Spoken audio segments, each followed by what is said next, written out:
ॐ श्रीगुरुभ्यो नमः।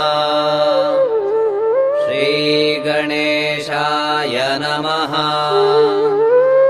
श्रीसरस्वत्यै नमः। ॐ सूदितस्वातिरिक्तारिसूरिनन्दात्मभावितम्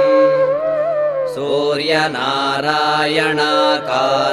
नौमि चित्सूर्यवैभवम्।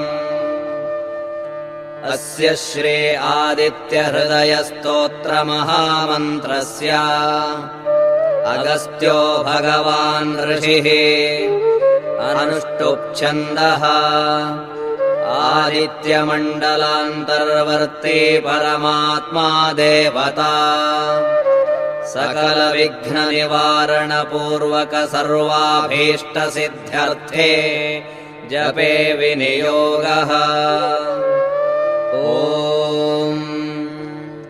ततो युद्धपरिश्रान्तम् समरे चिन्तया स्थितम् रावणम् चाग्रतो दृष्ट्वा युद्धाय समुपस्थितम् दैवतैश्च समागम्य द्रष्टुमभ्यागतोरणम् उपागम्याब्रवीद्रामम् अगस्त्यो भगवान् ऋषिः राम राम महाबाहो शृणु गुह्यम् सनातनम् येन सर्वानरेन् वत्स समरे विजयिष्यसि आदित्यहृदयम् पुण्यम् सर्वशत्रुविनाशनम् जयावहम् जपेन्नित्यम् अक्षय्यम् परमम् शिवम् सर्वमङ्गलमाङ्गल्यम् सर्वपापप्रणाशनम् चिन्ताशोकप्रशमनम् आयुर्वर्धनमुत्तमम् रश्मिमन्तम् समुद्यन्तम् देवासुरनमस्कृतम् पूजयस्व विवस्वन्तम् भास्करम् भुवनेश्वरम् सर्वदेवात्मको ह्येष तेजस्वी रश्मिभावनः एष देवासुरगणान् लोकान् पाति गभस्तिभिः एष ब्रह्मा च विष्णुश्च शिवस्कन्दः प्रजापतिः महेन्द्रो धनदः कालो यमः सोमो ह्यपाम्पतिः पितरो वसवः साध्या ह्यश्विनौ मरुतो मनुः वायुर्वह्निः प्रजा प्राणऋतुकर्ता प्रभाकरः आदित्यः सविता सूर्यः खगः पूषा गभस्तिमान् सुवर्णसदृशो भानुः स्वर्णरेता दिवाकरः हरिदश्वः सहस्रार्चिः सप्तसप्तिर्मरीचिमान् तिमिरोन्मथनः शम्भुस्त्वष्टा मार्ताण्ड अंशुमान् हिरण्यगर्भः शिशिरस्तपनो भास्करो रविः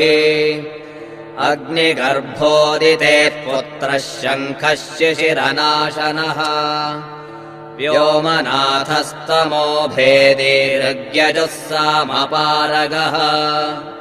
घनवृष्टिरपाम् मित्रम् विन्ध्यवीथे प्लवङ्गमः आतपे मण्डले मृत्युः पिङ्गलः सर्वतापनः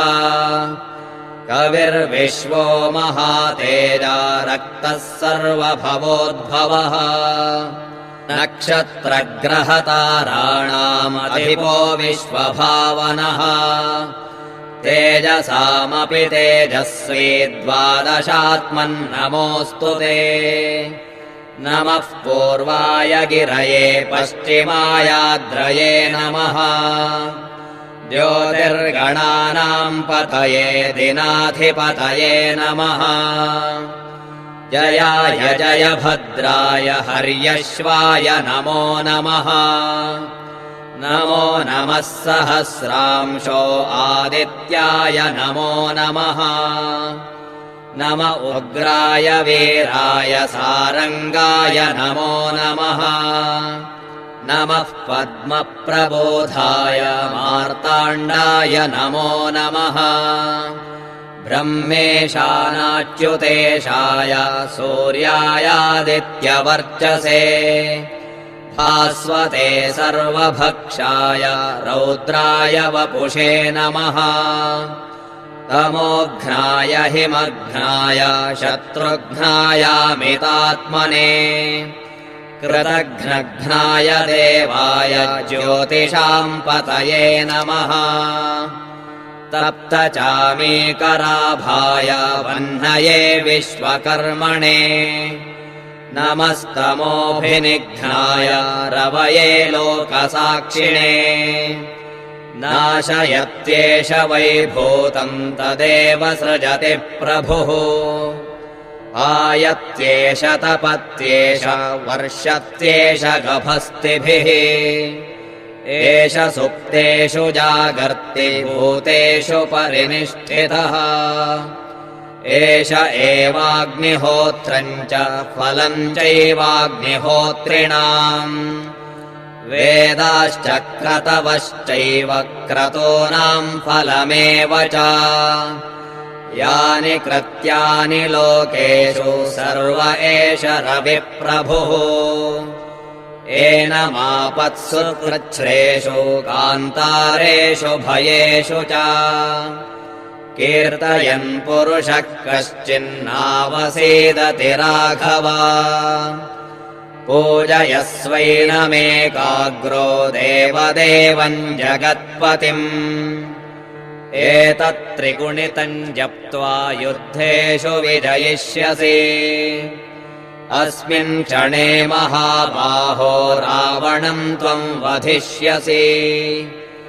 एवमुक्त्वा तदागस्त्यो जगाम च यथागतम् एतच्छ्रुत्वा महातेजा नष्टशोको भवत्तदा धारयामास सुप्रीतो राघवः प्रयतात्मवान् आदित्यम् प्रेक्ष्य जप्त्वा तु परम् हर्षमवाप्तवान् त्रिराचम्य शुचिर्भूत्वा धनुरादाय वीर्यवान् रावणम् प्रेक्ष्य हृष्टात्मा युद्धाय समुपागतम् सर्वयत्नेन महता वधे तस्य धृतोऽभवत् अथ रविरवदन्निरीक्ष्य रामम् मुदितमनः परमम् प्रहृष्यमाणः निशिचरपतिसंशयम् विदित्वा सुरगणमध्यगतो वचस्त्वरेति इति श्रीमद् रामायणे युद्धकाण्डे आदित्यहृदयम्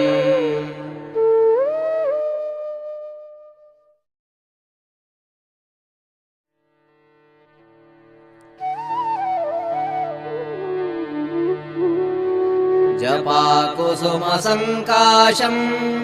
काश्यपेयम् महाद्युतिम् तमोरिम् सर्वपापघ्नम् प्रणतोऽस्मि दिवाकरम्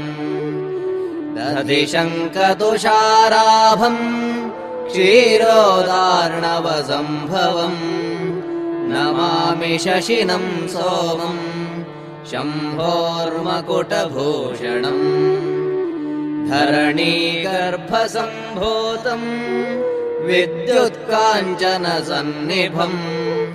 कुमारम् शक्तिहस्तम् च मङ्गलम् प्रणमाम्यहम् प्रियङ्गुकलिकाश्यामम् रूपेणाप्रतिमम् बुधम् सौम्यम् सौम्यगुणोपेतम् तम् बुधम् प्रणमाम्यहम् देवानाम् च ऋषीणाम् च गुरुम् काञ्चनसन्निभम् बुद्धिभूतम् त्रिलोकेशम् तन्नमामि बृहस्पतिम् हिमकुन्दमृणालाभम् दैत्यानाम् परमम् गुरुम् सर्वशास्त्रप्रवक्तारम् भार्गवम् प्रणमाम्यहम् नीला नीलाञ्जनसमाभासम् रविपुत्रय्यमाग्रजम् छायामार्ताण्डसम्भूतम् तम् नमामि शनैश्चरम् अर्धकायम् महावीर्यम् चन्द्रादित्यविमर्दनम् सिंहिकागर्भसम्भूतम् तम् राहुम् प्रणमाम्यहम् पलाशपुष्पसङ्काशम् तारकाग्रहमर्दनम् रौद्रम् रौद्रात्मकम् घोरम् तम् केतुम् प्रणमाम्यहम् इति व्यासमुखोद्गीतम् यः पठेत्सु समाहितः दिवा वा यदि वा रात्रौ विघ्नशान्तिर्भविष्यति नरनारी नृपाणाम् च भवेद्दुःस्वप्ननाशनम् ऐश्वर्यमतुलम् देहस्यारोग्यपुष्टिवर्धनम् ग्रहनक्षत्रजाः पीडाः तस्कराग्निसमुद्भवाः ताः सर्वाः प्रशमय्यान्ति व्यासो ब्रूतेन संशयः इति नवग्रहस्तोत्रम्।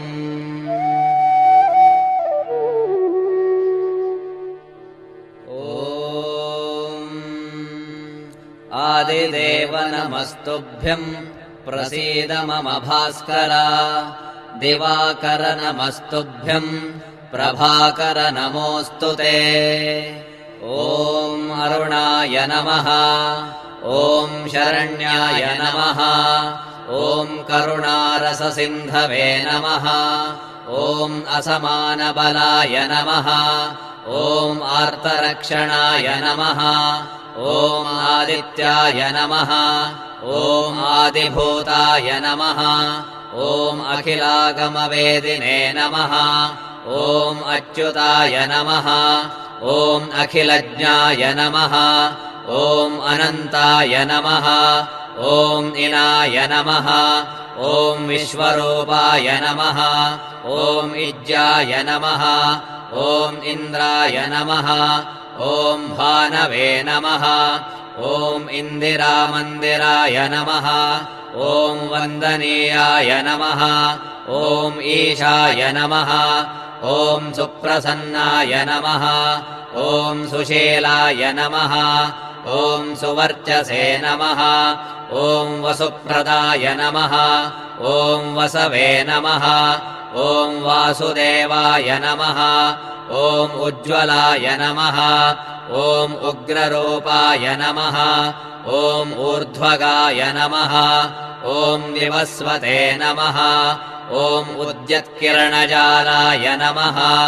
ॐ ऋषिकेशाय नमः ॐ ऊर्जस्वलाय नमः ॐ वीर्याय नमः ॐ निर्जराय नमः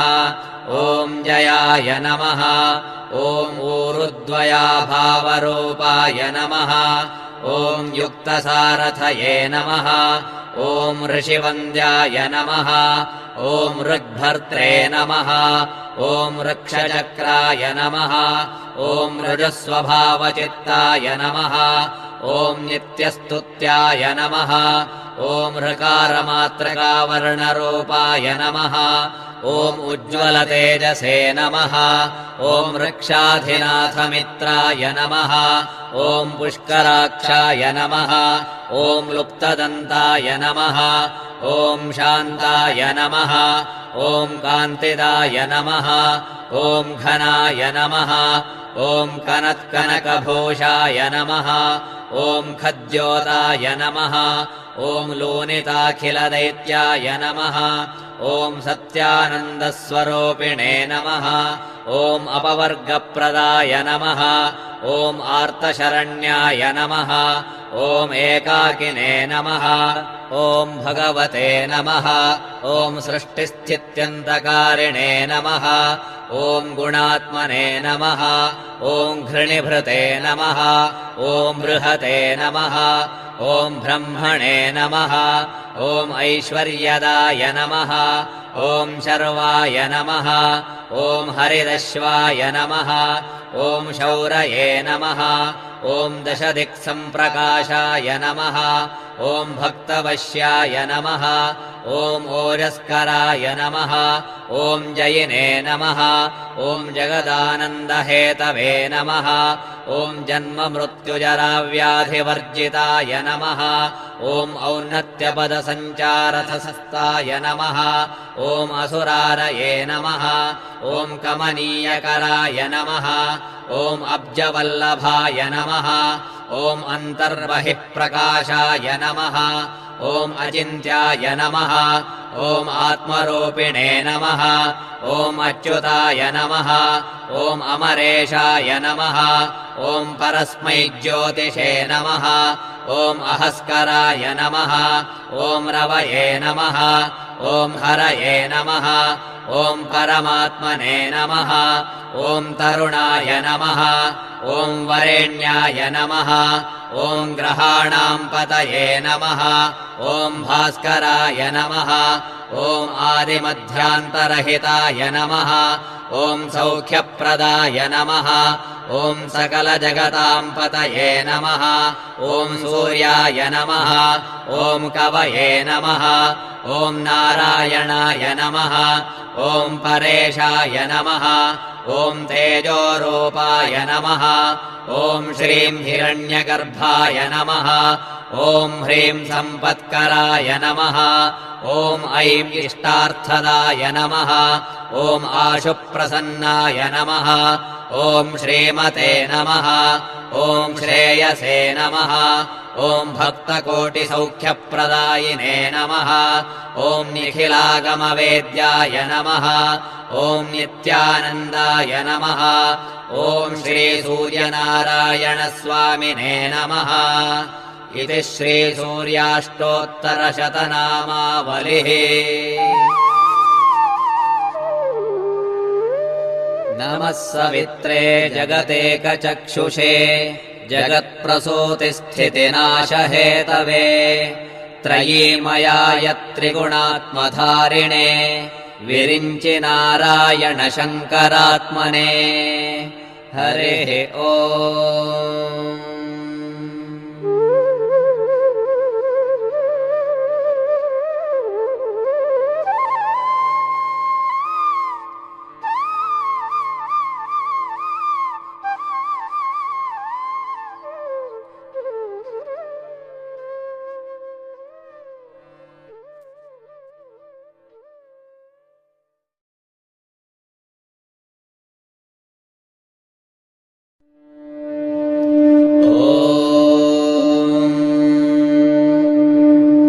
हंसाय भुवनध्वान्तध्वंसायामित तेजसे हंसवाहनरूपाय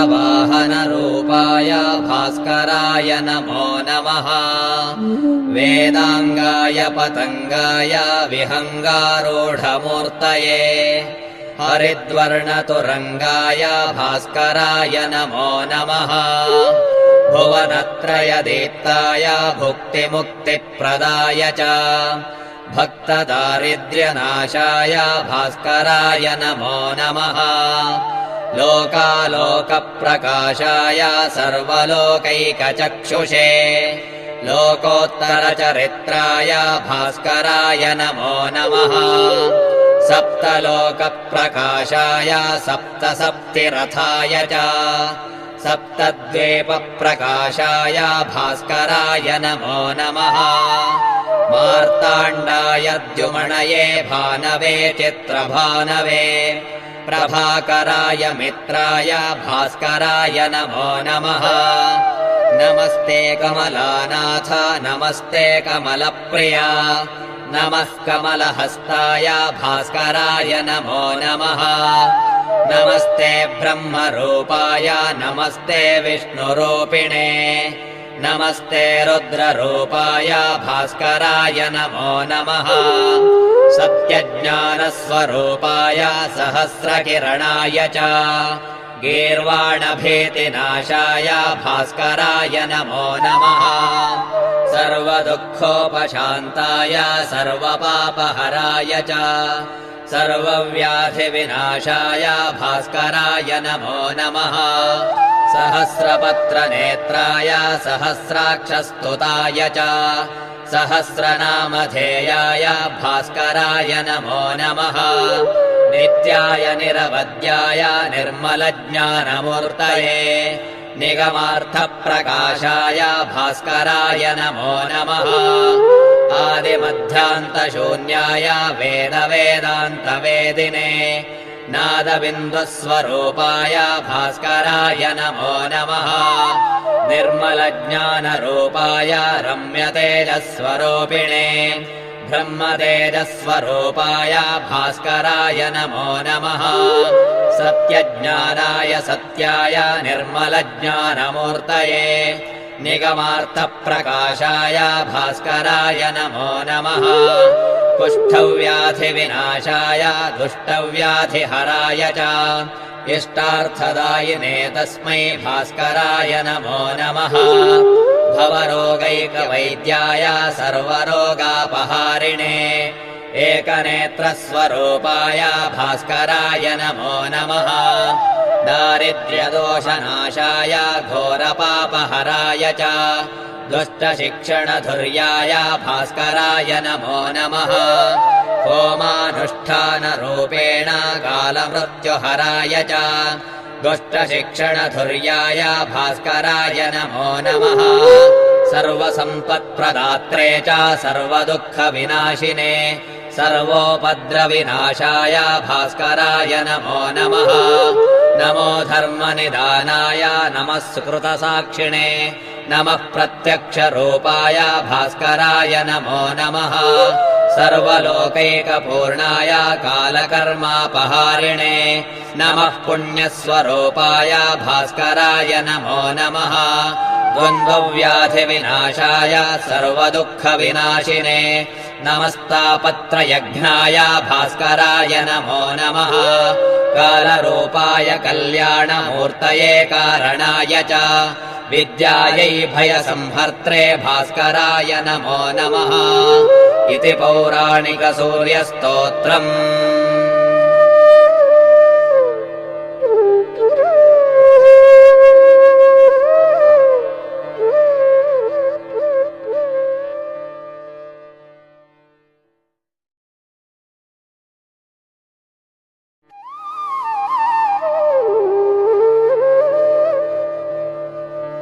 उदुत्यमिति सूक्तस्य प्रस्कण्वः काण्वऋषिः सूर्यो देवता गायत्री छन्दः अन्ते चतुर्णाम् अनुष्टुप्छन्दः जपे विनियोगः ॐ उदुत्यम् जातवेदसम् देवम् वाहन्ति केतवाः दृशे विश्वाय सूर्यम् अपत्येताय वो यथा नक्षत्रायन्त्यक्तुभिः सूराय विश्वचक्षसे अदृश्रमस्य केतवो विरश्मयो जनाङ्गनो भ्राजन्तो अग्नयो यथा तरणिर्विश्वदर्शतो ज्योतिष्कृदासि सूर्या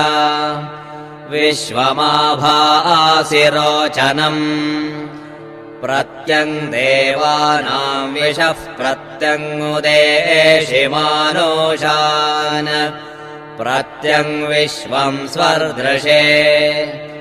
येनापावकचक्षासा भुरण्यन्तम् जनाङ्गनो त्वम् वारुण पश्यासि विद्यामेषि रजस्पृत्वहामिमानो अक्तुभिः पश्यन् जन्मानि सूर्या सप्तत्वा हरितो रथे वहन्ति देवसूर्या शोचिष्के एषम् विचक्षणा अयुक्तसप्तशुन्धुवः सूरो रथस्य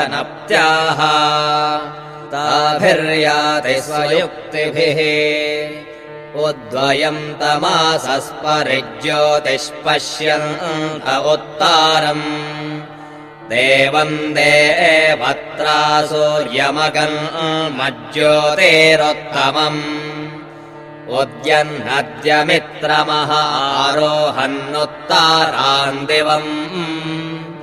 हृद्रोगम् ममासोर्यहरिमाणम् च नाशय शुकेषु मे हरिमाणम् रोपणाकासु दध्मसि अथो हरिद्रवेषु मे हरिमाणम् निदध्मसि उदागादयमादित्यो विश्वेन सहासा सह द्विषन्तम् मह्यम् रन्धयन्मो अहम् द्वेषते राधम् चित्रम् देवानामित्यस्य सूक्तस्य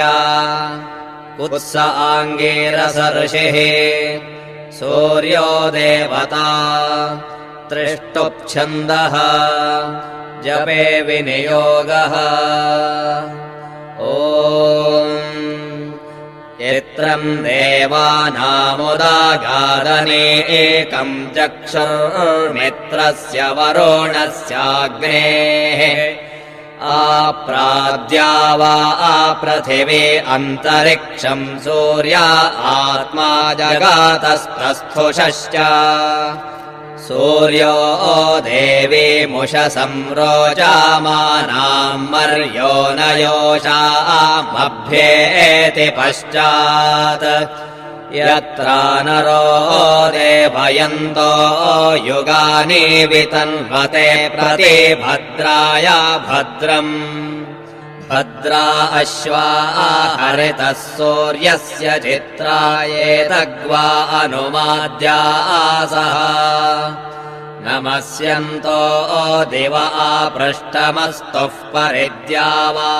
पृथिवीयन्ति सद्यः तत्सूर्यस्य देवत्वम् तन्माहित्वम् मध्याकर्तोर्वितातम् संजाभारा यदेदयुक्तहरितः सधस्तादाद्रात्रे वासस्तनुते सिमस्मै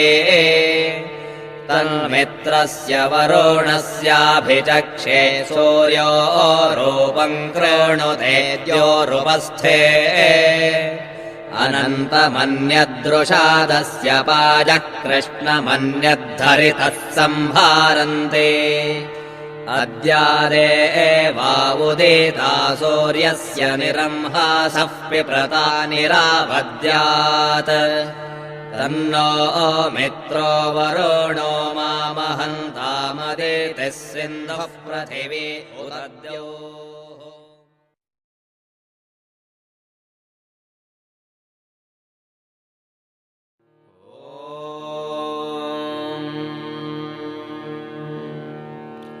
अज्ञानतिमिरान्धस्य ज्ञानाञ्जनशलाकया चक्षुरुन्मीलितं येन तस्मै श्रीगुरवे नमः। विघ्नेशविधिमार्तण्ड चन्द्रेन्द्रोपेन्द्रवन्दिता नमो गणपते तुभ्यं ब्रह्मणां ब्रह्मणस्पते शरदिन्दुविकासिमन्दहासां स्फुरदिन्देवरलोचनाभिरामाम् अरविन्दसमानसुन्दरास्याम् अरविन्दासनसुन्दरीं स्मरामि। अस्य श्रीसुदर्शनसहस्रनामस्तोत्रमालामन्त्रस्य अहिर्बुद्ध्यर्षिः अनुष्टुप्छन्दः श्रीसुदर्शनः परमात्मा देवता ह्रां बीजम् ह्रीं शक्तिः श्रीं कीलकम् समस्ताभीष्टसिद्ध्यर्थं जपे विनियोगः। शङ्खम् चक्रम् च चापम् परशुमसिमिषुम् शूलपाशाङ्कुशाग्नेन बिभ्राणम् वज्रखेटौ हलमुसलगदाम् कुन्तमत्युग्रदंष्ट्रम् ज्वालाकेशम् त्रिनेत्रम् ज्वलदनलनिभम् हारकेयोरभूषम् ध्यायेत् षट्कोणसंस्थम् सकलरिपुजनप्राणसंहारचक्रम् ॐ श्रीचक्र श्रीकर श्रेश श्रीविष्णुः श्रीविभावनः श्रीमदान्धहर श्रीमान् श्रीवत्सकृतलक्षणः श्रीनिधिः श्रीवरस्रग्वे श्रीलक्ष्मीकरपूजितः श्रीरतः श्रीविभुः सिन्धुकन्यापतिरथोक्षजः अच्युतश्चाम्बुजग्रेवः सहस्रारः सनातनः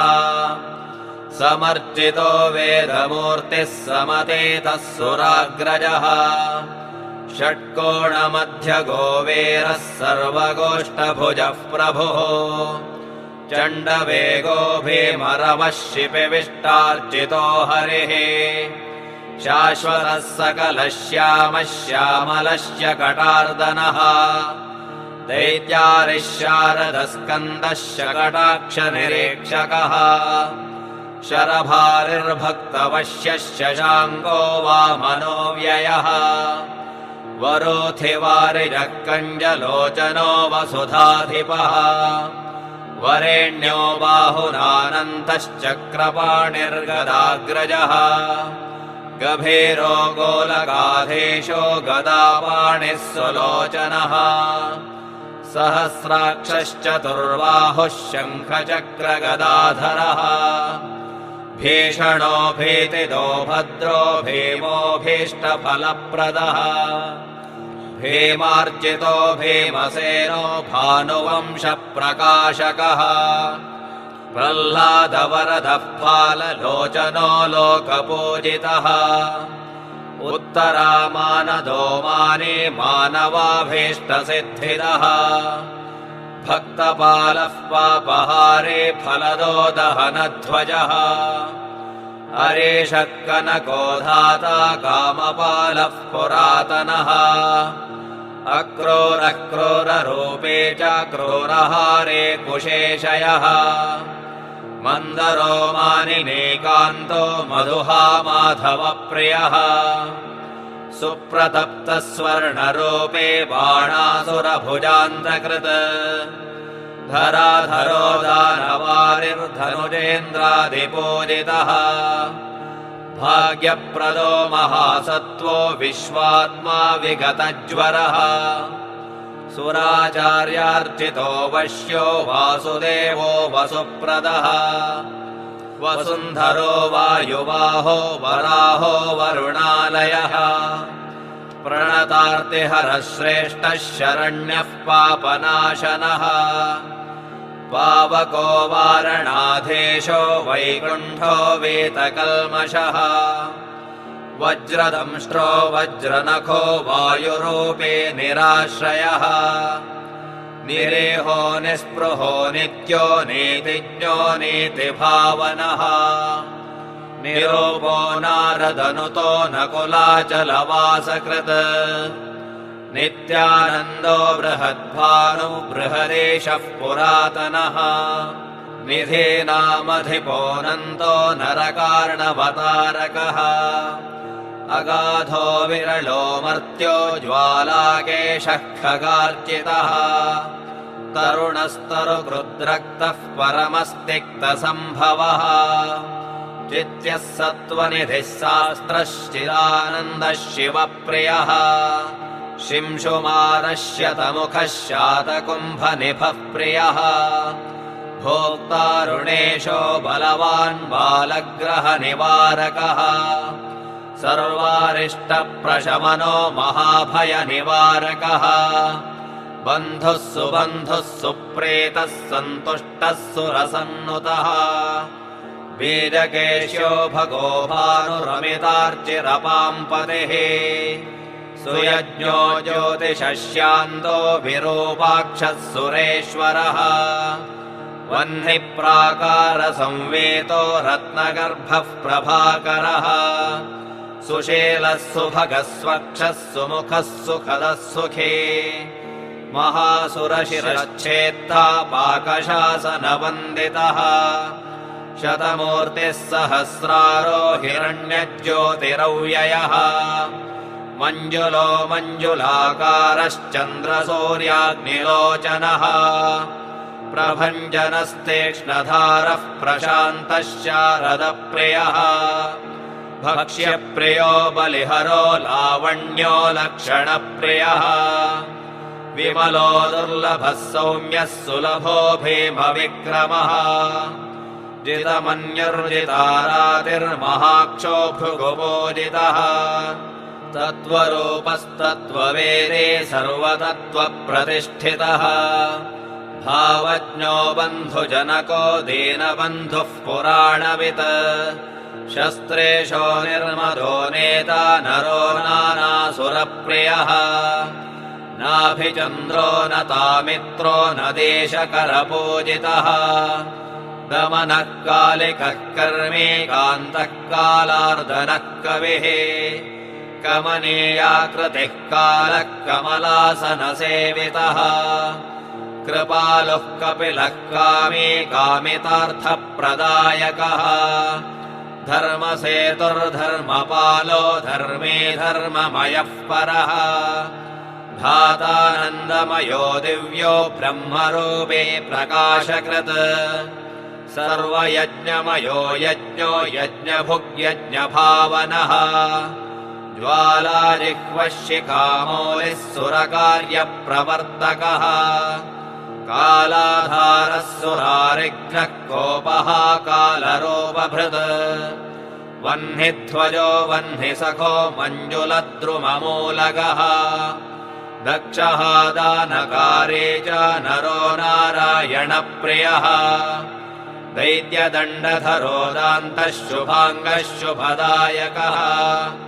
लोहिताक्षो महारौद्रो मायारूपधरः खगः उन्नतो भानुजः साङ्गो महाचक्रः पराक्रमी अनिशोऽग्निमयश्चाग्निरविसोमसमप्रियः अग्निवानग्निरसनो युद्धसेवे रविप्रियः आश्रितागौघविध्वंसी नित्यानन्दप्रदायकः असुरघ्नो महाबाहुर्भीमकर्मा शुभप्रदः शशाङ्कप्रणवाधारः समस्ताश्रीविशापः अर्को वितर्को विमलो विलगो बाधरायणः खादिरग्नश्चक्रवालः षट्कोणान्तर्गतः शिखे दृढधन्वा षोडशाक्षो दीर्घबाहुर्धरे मुखः प्रसन्नो वामजनको निम्नो नीतिकरः शुचिः नरभेदे सिंहरूपे पुराहेशः पुरन्दरः रविस्तुतो योथपालो योथपारिः सतां गतिः ऋषिकेशो द्वित्रिमूर्तिर्द्विरष्टायुधभृद्वरः दिवाकरो निशानाथो दिक्पालार्चितविग्रहः धन्वन्तरिश्यामलारिर्भक्तशोकविनाशकः रिपुप्राणहरो जेता शूरश्चातुर्यविग्रहः विधाता सच्चिदानन्दः सर्वदुष्टनिवारकः उल्को महोल्को रक्तोल्कः सहस्रोल्कः शतार्चिषः बुद्धो बौद्धहरो बौद्धजनमोहो बुधाश्रयः पूर्णबोधः पूर्णरूपः पूर्णकर्मा महाद्युतिः पूर्णमन्त्रः पूर्णगात्रः पूर्णषाड्गुण्यविग्रहः पूर्णनेमिः पूर्णनाभिः पूर्णाशयः पूर्णमानसः पूर्णसारः पूर्णशक्तिरङ्गसेवे रणप्रियः पूरिताशोरिष्टतातिः पूर्णाभः पूर्णभूषणः पद्मगर्भः पारिजातः परामित्रः शराकृतिः भूभृद्वपुः पुण्यमूर्तिर्भूभृताम् पतिराशुगः भाग्योदयो भक्तवश्यो गिरिजावल्लभप्रियः गर्विष्ठो गजमानी च गमनागमनप्रियः ब्रह्मचारे बन्धुमाने सुप्रतीकः सुविक्रमः शङ्कराभीष्टदो भव्यः साचव्यः सव्यलक्षणः महाहंसः सुखकरो नाभागतनयार्चितः कोटिसूर्यप्रभो दीप्तो विद्युत्कोटिसमप्रभः वज्रकल्पो वज्रसारो वज्रनिर्घातनिस्वनः गिरीशमान्यदो मान्यो नारायणकरालयः अग्निरुद्धः परामर्षि उपेन्द्रः पूर्णविग्रहः आयुधेशः शतारिघ्नः शमनः शतसैनिकः सर्वासुरवधोद्युक्तः सूर्यदुर्मानभेदकः राहुविप्लोषकारी च काशीनगरदाहकः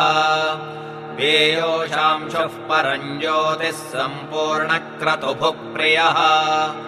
मान्धातृवरदश्युद्धो हरसेव्यः शचेष्टदः सहिष्णुः फलभुग्वीरो लोकभृल्लोकनायकः दुर्वासमुनिदर्पघ्नो जयदो विजयप्रदः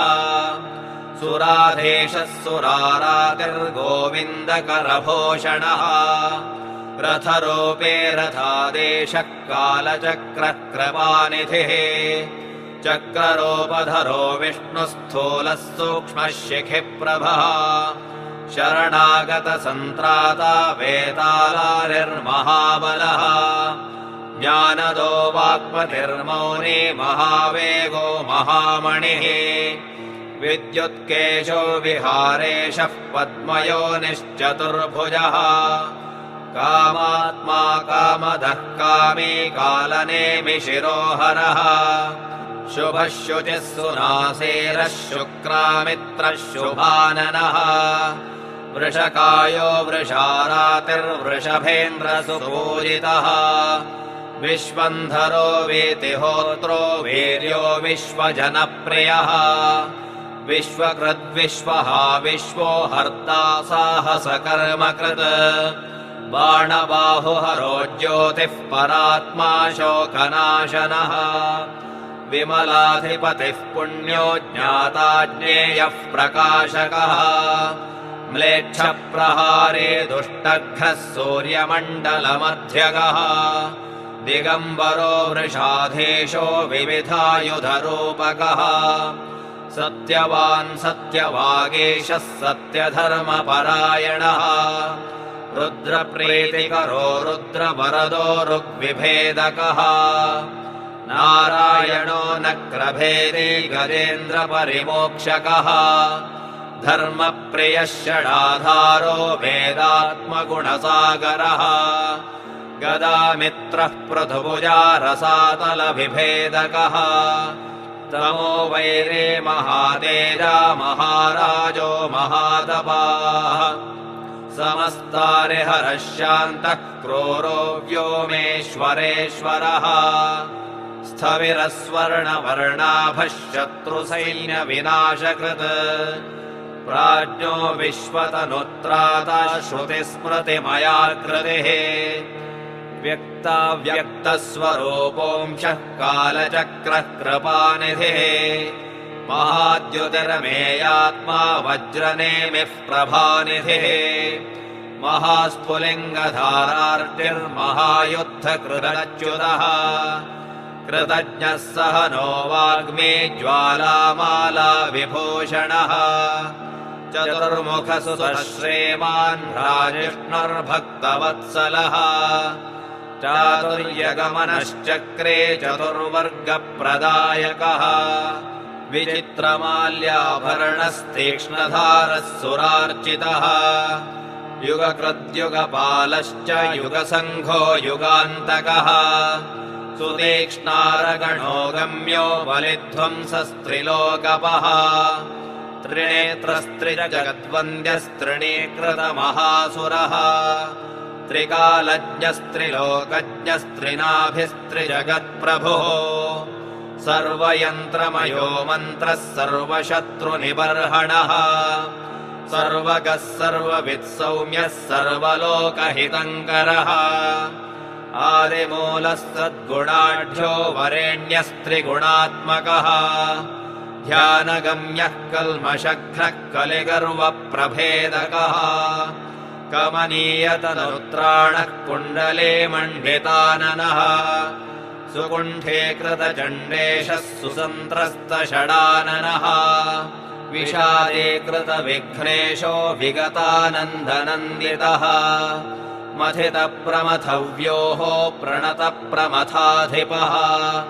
प्राणभिक्षाप्रदोऽनन्तो लोकसाक्षी महास्वनः मेधावी शाश्वतक्रूरः क्रूरकर्मापराजितः हरिदुष्टो प्रमेयात्मा सुन्दरः शत्रुतापनः योगयोगेश्वराधीशो भक्ताभीष्टप्रपूरकः सर्वकामप्रदो चिन्त्यः शुभाङ्गः कुलवर्धनः निर्विकारोऽनन्तरूपो नरनारायणप्रियः मन्त्रयन्त्रस्वरूपात्मा परमन्त्रप्रभेदकः भूतवेतालविध्वंसे चण्डकूष्माण्डखण्डनः यक्षरक्षो गणध्वंसे महाकृत्याप्रदाहकः शकले कृतमारीचो भैरवग्रहभेदकः चूर्णे कृतमहाभूतः कबले कृतदुर्ग्रहः सुदुर्ग्रहो जृम्भभेदे सूचे मुखनिषोदनः वृकोदरबलोद्धर्ता पुरन्दरबलानुगः अप्रमेयबलस्वामी भक्तप्रीतिविवर्धकः महाभूतेश्वरः शूरो नित्यः शारदविग्रहः धर्माध्यक्षो विधर्मज्ञः सुधर्मस्थापकः शिवः विधूमज्ज्वलनो भानुर्भानुमान् भास्वताम्पतिः जगन्मोहनपाटेरः सर्वोपद्रवशोधकः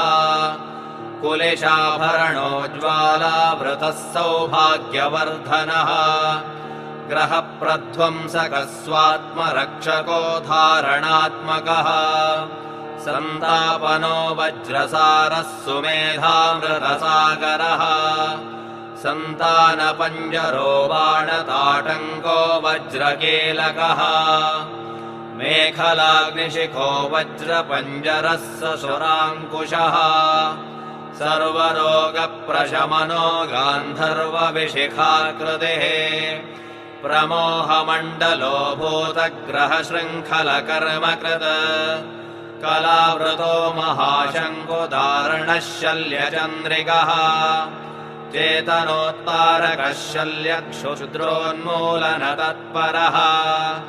बन्धनावरणः शल्यकृन्तनो वज्रकीलकः प्रत्येकबन्धनोज्ज्वालामण्डलः शस्त्रधारणः इन्द्राक्षे मालिककृत्या दण्डश्चित्तप्रभेदकः ग्रहवागुरिका सर्वबन्धनो वज्रभेदकः लघुसन्तानसङ्कल्पो बद्धग्रहविमोचनः मौलिकाञ्जनसन्धाता विपक्षमतभेदकः दिग्बन्धनकरः सूचे मुखाग्निश्चित्तबन्धकः चोराग्निमण्डलाकारः परकङ्कालमर्दनः तान्त्रिकः शत्रुवंशघ्नो नानानिगलमोचनः समस्तलोकसारङ्गे सुमहाविषदूषणः सुमहामेरुकोदण्डः सर्ववश्याकरेश्वरः निखिलाकर्षणपटुः सर्वसंमोहकर्मकृत् संस्तम्भनकरः सर्वभूतोच्चाटनतत्परः अहितामयकारे च द्विषन्मारणकारकः एकायनगदामित्रविद्वेषणपरायणः सर्वार्थसिद्धिदो दाता विधाता विश्वपालकः विरूपाक्षो महावक्षा वरिष्ठो माधवप्रियः अमित्रकर्षणः शान्तः प्रशान्तः प्रणतार्तिः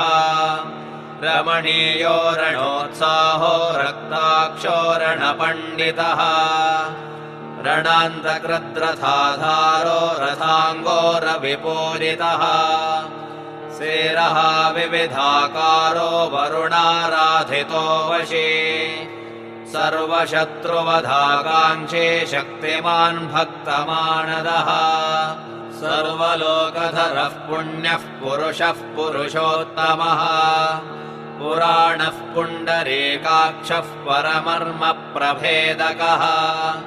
वीरासनगतो वर्मा सर्वाधारो निरङ्कुशः जगद्रक्षो जगन्मूर्तिर्जगदानन्दवर्धनः उद्वेति सुभग इत्यस्य सूक्तस्य मैत्रावरुणिर्वसिष्ठऋषिः सूर्यो देवता त्रिष्टुप्छन्दः जपे विनियोगः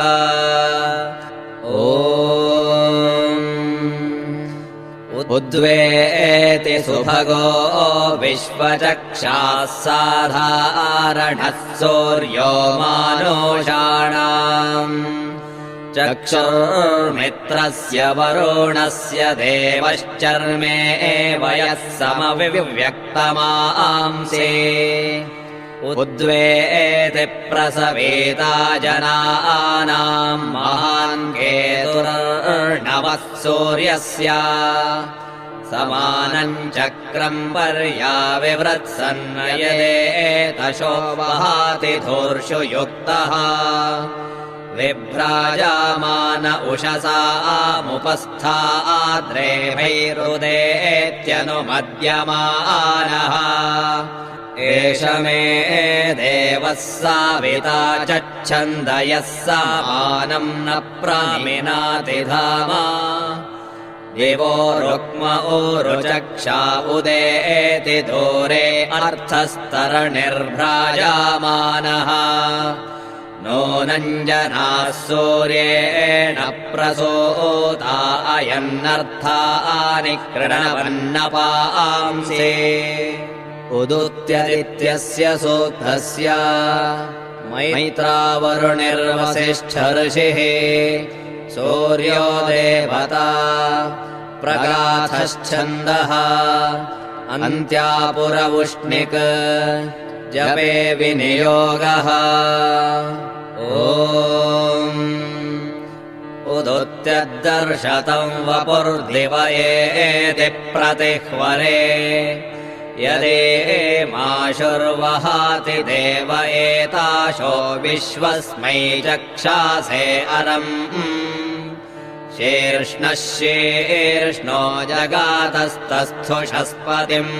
समया विश्वमारजाः सप्तस्वसारः सुविताय सूर्यम् वहन्ति हरितो रथे तच्चक्षुर्देवहीतम् शुक्रमुच्चरात्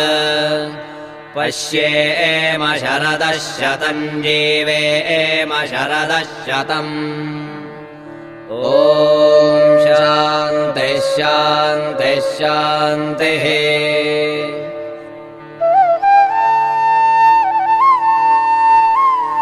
नमोऽस्तु सूर्याय सहस्ररश्मये सहस्रशाखान्वितसम्भवात्मने सहस्रयोगोद्भवभावभागिने सहस्रसङ्ख्यायुगधारिणे नमः यन्मण्डलम् दीप्तिकरम् विशालम् रत्नप्रभम् तीव्रमनादिरूपम् दारिद्र्यदुःखक्षयकारणम् च पुनातु माम् तत्सविदुर्वरेण्यम् यन्मण्डलम् देवगणैः सुपूजितम् विप्रैः स्तुतम् भावनमुक्तिकोविदम् तम् देवदेवम् प्रणमामि सूर्यम् पुनातु माम् तत्सवितुर्वरेण्यम् यन्मण्डलम् ज्ञानघनम् त्वगम्यम् त्रैलोक्यपूज्यम् त्रिगुणात्मरूपम् समस्ततेजोमय दिव्यरूपम् पुनातु माम् तत्सवितुर्वरेण्यम् यन्मण्डलम् गूढमतिप्रबोधम् धर्मस्य वृद्धिम् कुरुते जनानाम् यत्सर्वपापक्षयकारणम् च पुनातु माम् तत्सवितुर्वरेण्यम् यन्मण्डलम् व्याधिविनाशदक्षम् यदृग्यजुस्सामसु सम्प्रगीतम् प्रकाशितम् येन च भूर्भुवः स्वः पुनातु माम् तत्सवितुर्वरेण्यम् यन्मण्डलम् वेदविदो वदन्ति गायन्ति यच्चारणसिद्धसङ्घाः यद्योगिनो योगजुषाम् च सङ्घाः पुनातु माम् तत्सवितुर्वरेण्यम् यन्मण्डलम् सर्वजनैश्च पूजितम् ज्योतिश्च कुर्यादिह मर्त्यलोके यत्कालकालाद्यमनादिरूपम् पुनातु माम् तत्सवितुर्वरेण्यम् यन्मण्डलम् विष्णुचतुर्मुखाख्यम् यदक्षरम् पापहरम् जनानाम् यत्कालकल्पक्षयकारणम् च पुनातु माम् तत्सवितुर्वरेण्यम् यन्मण्डलम् विश्वसृजम् प्रसिद्धम् उत्पत्तिदक्षप्रलयप्रगल्भम् यस्मिन् जगत्संहरतेऽखिलम् च पुनातु माम् तत्सवितुर्वरेण्यम् यन्मण्डलम् सर्वगतस्य विष्णोः आत्मा परम् धाम विशुद्धतत्त्वम् सूक्ष्मान्तरैर्योगपथानुगम्यम् पुनातु माम् तत्सवितुर्वरेण्यम् यन्मण्डलम् वेदविदोपगीतम् यद्योगिनाम् योगपथानुगम्यम् तत्सर्ववेद्यम् प्रणमामि सूर्यम् पुनातु माम् तत्सवितुर्वरेण्यम् सूर्यमण्डलसुस्तोत्रम् यः पठेत् सततम् नरः सर्वपापविशुद्धात्मा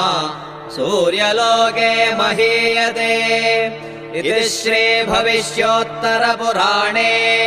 श्रीकृष्णार्जुनसंवादे सूर्यमण्डलस्तोत्रम्।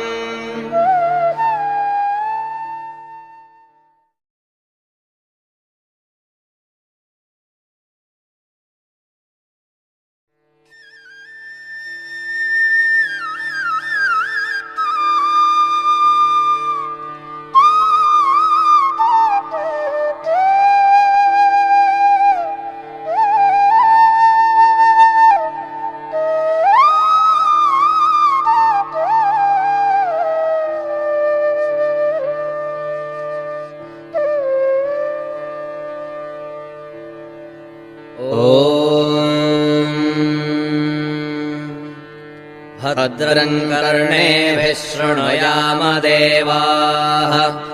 भद्रम् पश्येमाक्षभिर्यजत्राः स्थिरैरङ्गैस्तुष्टुवागुंसस्तनूभिः व्यशेम देवहितं यदायुः स्वस्ति न इन्द्रो वृद्धश्रवाः स्वस्ति नः पूषा विश्ववेदाः स्वस्ति नस्तार्क्ष्यो अरिष्टनेमिः स्वस्ति नो बृहस्पतिर्दधातु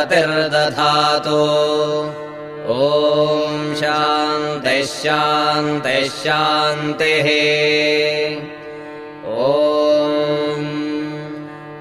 अथ सूर्याथर्वाङ्गिरसंव्याख्यास्यामः ब्रह्मा ऋषिः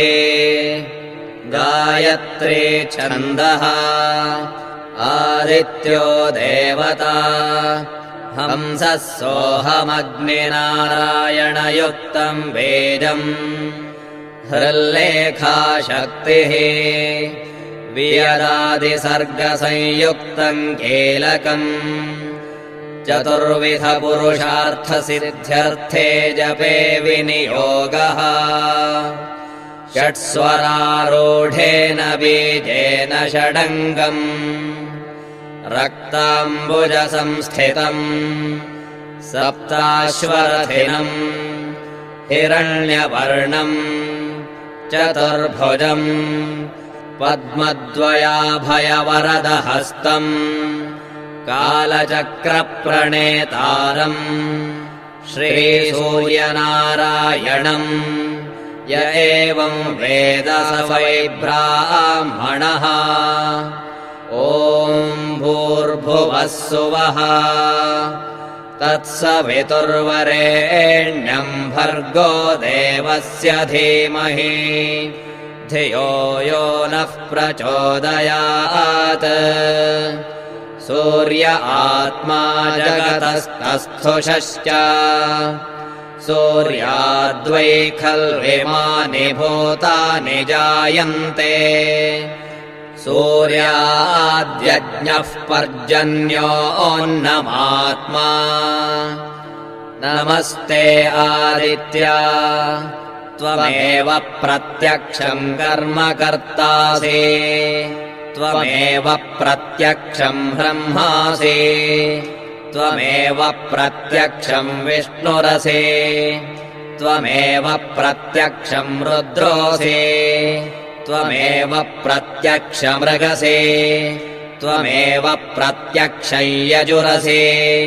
त्वमेव प्रत्यक्षम् सामासि त्वमेव प्रत्यक्षमथर्वासि त्वमेव सर्वम् छन्दोसि आदित्याद्वायुर्जायते आदित्याद्भूमिर्जायते आदित्यादापो जायन्ते आदित्याज्योतिर्जायते आदित्याद्व्योमदिशो जायन्ते आदित्याद्देवा जायन्ते आदित्याद्वेदा जायन्ते आदित्यो वा एष एतन्मण्डलम् तपति असावादित्यो ब्रह्मा आदित्योऽन्तःकरणमनो बुद्धिचित्ताहङ्काराः आदित्यो वै व्यानः समानो दानोपानः प्राणः आदित्यो वै श्रोत्रत्वक्चक्षुरसनघ्राणाः आदित्यो वै वाक्पाणिपादपायोपस्थाः आदित्यो वै शब्दस्पर्शरूपरसगन्धाः आदित्यो वै वचनादानागमनविसर्गानन्दाः आनन्दमयो विज्ञानमयो विज्ञानघन आदित्यः नमो मित्राय भानवे मृत्योर्मा पाहि भ्राजिष्णवे विश्वहेतवे नमः सूर्याद्भवन्ति भूतानि सूर्येण पालितानि तु सूर्येलयम् प्राप्नुवन्ति यः सूर्यः सोऽहमेव च चक्षुर्नो देवः सविता चक्षुर्न उत पर्वतः चक्षुर्धाता दधातु नः आदित्याय विद्महे सहस्रकिरणाय धीमहि तन्नः सूर्यः प्रचोदयात् सविता पुरस्तात् सविता पश्चात्तात् सवितोत्तरात्तात् सविता धरात्तात् सविता नः सुवतु सर्वतादिगम् सविता नो रासताम् दीर्घमायुः ओमित्येकाक्षरम् ब्रह्मा घृणिरिति द्वे अक्षरे सूर्य इत्यक्षरद्वयम् आदित्य इति त्रीण्यक्षराणि एतस्यैव सूर्यस्याष्टाक्षरो मनुः यः सदा हरहर्जपते स वै ब्राह्मणो भवति सूर्याभिमुखो जप्त्वा महाव्याधिभयात् प्रमुच्यते अलक्ष्मीर्नश्यते अभक्ष्यभक्षणात् पूतो भवति अगम्यागमनात् पूतो भवति पतितसम्भाषणात् पूतो भवति असत्सम्भाषणात् पूतो भवति मध्याह्ने सूर्याभिमुखः पठेत् सद्योत्पन्नपञ्चमहापातकात् प्रमुच्यते सैषा सावित्रीम् विद्याम् न किञ्चिदपि न कस्मैचित् प्रशंसयेत् य एताम् महाभागः प्रातः पठति स भाग्यवान् जायते पशून् विन्दते वेदार्थम् लभते त्रिकालमेतज्जप्त्वा क्रतुशतफलमवाप्नोति हस्तारित्ते जपते स महामृत्युन्तरते य एवं वेद इत्युपनिषत् ॐ शान्तिः शान्तिः शान्तिः।